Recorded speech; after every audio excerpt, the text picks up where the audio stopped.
There is a truth most men avoid, not because it is complex, but because it is uncomfortable. Women do not respect every man.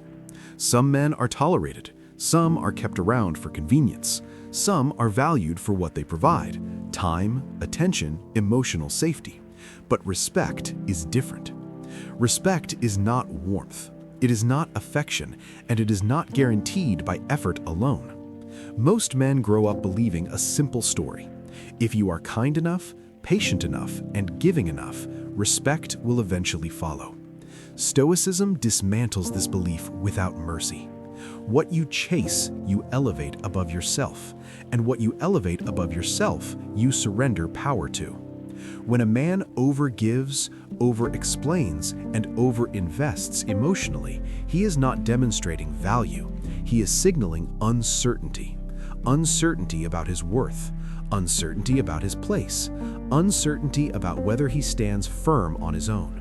And uncertainty cannot command respect. This is why so many men feel present but replaceable, involved but not anchored, needed but never truly regarded. Marcus Aurelius described the root of this condition with brutal clarity. If you are distressed by anything external, the pain is not due to the thing itself, but to your judgment about it. Most men are not distressed because of women.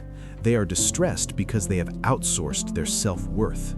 They allow attention to define them. They allow validation to stabilize them. They allow rejection to dismantle them. The moment a man's inner balance depends on something outside himself, he becomes reactive, and a reactive man is never respected. This is the illusion of respect, believing that doing more will make you matter more, believing that proving yourself will secure your position, believing that being endlessly available will make you irreplaceable. Stoicism teaches the opposite. Respect does not grow from pursuit, it grows from position. From a man who does not need to convince others of his value because his life already reflects it. From a man who does not cling because he knows he can stand alone. From a man whose center of gravity is internal, not dependent on approval, response, or reassurance. Stoicism does not promise that this path will make you liked. It promises something more valuable: stability, clarity, self-command. And when a man governs himself, respect follows naturally, not as a reward, but as a consequence. And once this illusion is stripped away, one question remains. If respect is not earned through effort, if it cannot be negotiated or demanded, then where does it actually come from? Stoicism answers this not with advice, but with principles. Not strategies to impress, not tactics to manipulate, but internal laws that govern human behavior. There are 4 of them. Each principle describes the quality of the man who is respected without asking, followed without chasing, and valued without explanation. The first principle reveals the foundation of all the others: the ability to walk away. Principle 1: the power to walk away. The first principle is simple, but most men fail it. The man who is respected is the man who can walk away. Not dramatically, not to threaten, not to prove a point. He can walk away because he does not need to stay. Stoicism begins with freedom, and freedom begins where dependence ends. A man who fears loss will tolerate disrespect. He will explain behavior that should not be explained. He will stay silent when he should leave. And in doing so, he teaches others how to treat him. The Stoic man understands something crucial. If you cannot walk away, you are already controlled. This is not about relationships alone. It is about power dynamics. Whoever needs the outcome more is never in control of the situation. That is why desperation repels respect. Not because wanting is weak, but because needing hands your center of gravity to someone else. The man who can walk away is calm, not because he is indifferent to connection, but because he is secure within himself. His life does not collapse if someone leaves. His identity does not fracture if attention disappears. His worth does not fluctuate based on another person's mood. And this inner stability is felt instantly. Marcus Aurelius hinted at this when he wrote, "You always own the option of having no opinion." There is never any need to get worked up or to trouble your soul. The ability to walk away is the ability to refuse situations that disturb your inner order. It is not rejection of others, it is loyalty to yourself. A man who stays at any cost teaches the world that his boundaries are flexible. A man who leaves when his values are violated teaches the world that his boundaries are real, and boundaries are the foundation of respect. This principle does not mean you abandon people easily. It means you do not abandon yourself to keep them. The Stoic man does not cling to attention. He does not chase reassurance. He does not fear absence, because his life is full without anyone's permission, and that is why his presence has weight. The paradox is this: the man who is willing to lose the relationship is the man most capable of sustaining it, because he is there by choice, not by fear. This is the first principle because all the others depend on it. Without the power to walk away, there is no mission you can prioritize, no emotion you can govern, and no scarcity you can protect. Everything begins here, with a man who knows he will be fine, even if he leaves. But the ability to walk away is only possible when a man is walking towards something else, and this leads to the second principle. Principle 2. Mission before attachment. The second principle is not about rejecting relationships. It is about refusing to make them the center of your life. A man who is respected does not build his world around a woman. He builds his world and allows others to enter it. Stoicism is clear on this point. Your purpose must come before your preferences. Your direction must come before your desires. When a man places attachment above mission, his focus collapses inward. He becomes reactive. He begins to orbit another person's emotions, and orbiting never earns respect. The Stoic man orbits something higher, a craft he is mastering, a discipline he is sharpening, a vision that demands consistency rather than comfort. This is not obsession, it is alignment. A man with a mission wakes up grounded. His days have structure. His actions have coherence. His time has weight. That weight is felt by everyone around him. Epictetus put it plainly. First, say to yourself what you would be, then do what you have to do. A man who has decided who he is does not bend easily for temporary validation. This is why mission creates attraction without effort. Not because it impresses, but because it stabilizes. When a man's sense of self comes from progress, from discipline, from commitment to something meaningful, he is no longer negotiating his worth in relationships.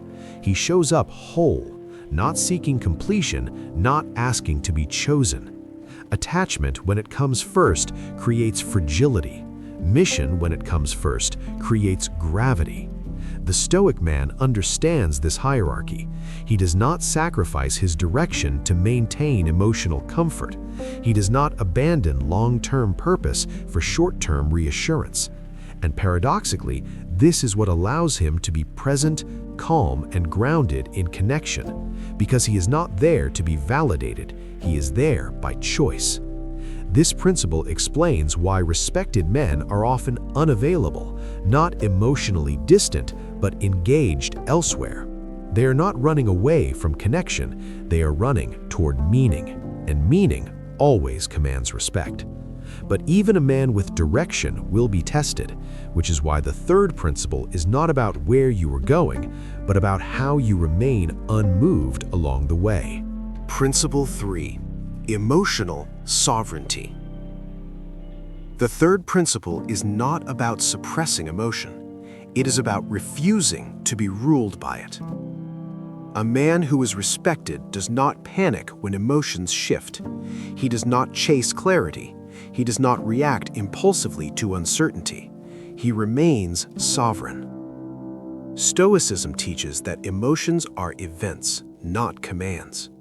They arise and they pass, but only the undisciplined man allows them to dictate his actions. This principle is tested most when things feel unstable. Silence, mixed signals, emotional distance, sudden changes in tone. The untrained man interprets these as threats.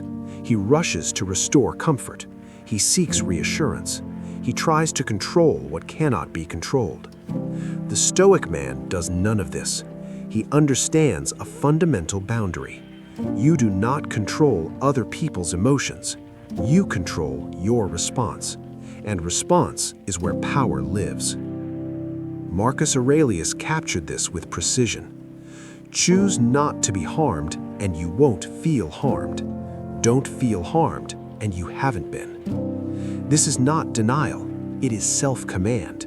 The Stoic man allows emotions to exist without allowing them to destabilize him. He does not punish with silence. He does not plead for closeness. He does not escalate drama. He stays grounded. This calm presence is often misunderstood. Some mistake it for indifference. Others mistake it for detachment. But in reality, it is emotional discipline. A man who governs his inner world does not need to dominate the outer one. And this inner mastery creates attraction because it creates safety. Not the comfort of constant reassurance, but the safety of consistency. When a man is predictable in his values and steady in his reactions, people trust his presence. Respect grows where reactions are measured, because unpredictability signals instability, and instability erodes respect. The Stoic man knows this. He remains composed under pressure, not because he feels nothing, but because he has trained himself to choose wisely. This is emotional sovereignty, and without it, no mission can be sustained, no boundary can be defended, and no respect can last. But self-command alone is not enough. Respect also depends on how selectively a man gives his time, energy, and presence. Principle 4. Intentional scarcity. The fourth principle is not about playing games. It is about living with intention. A man who is respected does not distribute himself everywhere. He does not make himself endlessly available. He does not offer unlimited access to his time, energy, or attention, because he understands something most men ignore. What is always available is rarely valued. Stoicism teaches restraint, not as denial, but as discernment. The Stoic man chooses carefully where his presence goes and where it does not. His time is finite, his energy is guarded, his attention is reserved for what aligns with his values. This is not arrogance, it is self-respect in practice. A man who says yes to everything is not generous, he is uncentered.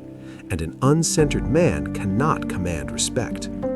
Intentional scarcity creates weight. When a man's presence is not automatic, it becomes meaningful. When his approval is not cheap, it becomes significant. People feel the difference immediately. This principle extends beyond relationships. It applies to work, friendships, and commitments. The Stoic man does not rush to fill silence. He does not explain his absence. He does not apologize for prioritizing his life. He understands that clarity does not require constant availability. Seneca warned of this long ago. It is not that we have a short time to live, but that we waste much of it. Scarcity is created by focus. A man who knows where his time belongs does not need to justify where it does not. This is why respected men are often described as rare, not because they are mysterious, but because they are deliberate. They are not everywhere, they are exactly where they need to be, and that precision commands respect. When these principles come together, they reveal something deeper than attraction, the Stoic foundation of respect itself. Final. The Stoic truth about respect. If you strip everything away, what remains is not attraction, not approval, not validation. What remains is structure. Respect emerges when a man's inner life is ordered. This is why Stoicism never taught men how to be liked. It taught them how to stand. Discipline gave him direction. Intelligent indifference protected his center. Inner depth made him whole without permission. And when these are in place, respect follows, not as a goal, but as a consequence. Marcus Aurelius understood this clearly. Waste no more time arguing what a good man should be one. That single sentence contains the entire philosophy. Not seeking, not explaining, not negotiating, becoming. So let me ask you something, and answer it honestly. If no one noticed you tomorrow, if no one praised you, if no one chose you, would your discipline remain? Would your mission continue? Would your inner order hold? Because that answer determines whether respect will ever find you. Women do not respect the weak, nice guy. They do not respect the man who gives everything away to avoid being alone. They respect the man who could give everything but chooses not to. Not because he is cold, but because he is complete. So stop asking how to earn respect. Ask instead whether your life is built to produce it. Thank you for watching Stoic Wisdom Today. If this message challenged your thinking, leave a comment below. And if you are serious about mastering yourself before trying to master the world, like, share, and subscribe to us. Until next time, stay dangerous, stay calm, stay stoic.